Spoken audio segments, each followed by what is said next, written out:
Let's handle rectangular equation and polar equation in this video. This is equation conversion. I will do one example in this video.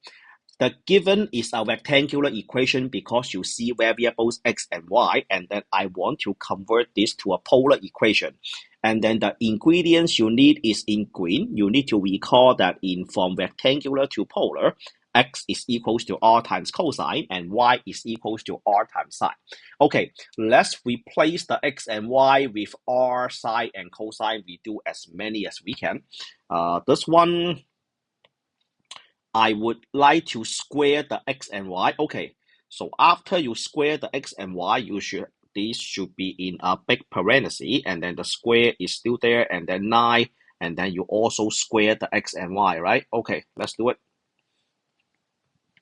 X squared, then that is a r squared cosine square theta plus r squared sine square theta, and then this is a r squared cosine square theta minus r squared sine square theta.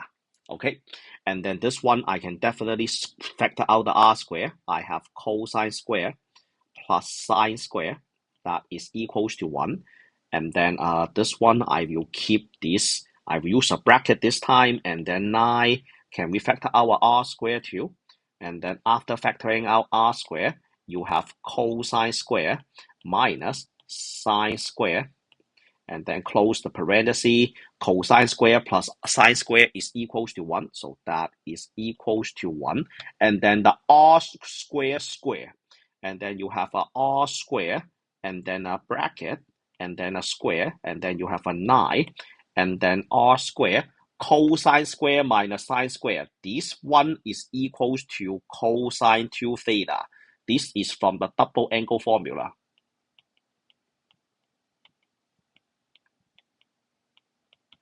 And then 9r square, and then you have a cosine 2 theta. Cosine 2 theta. Square square, you have a fourth power. So this is the fourth power, and then this is a 9r square cosine 2 theta. Okay, what else can we do? Can we divide both sides by r square? So this will be a r square equals to 9 times cosine 2 theta, and then this is my polar equation.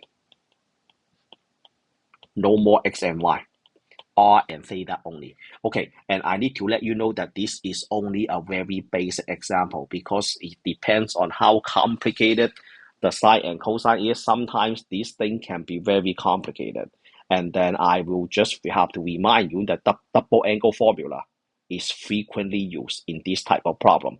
The double angle formula, the sum to product, difference to product of sine and cosine. So that one, if you don't remember what it is, the double angle formula, 1 double angle for the sine 2 theta, 3 double angle formula for the cosine.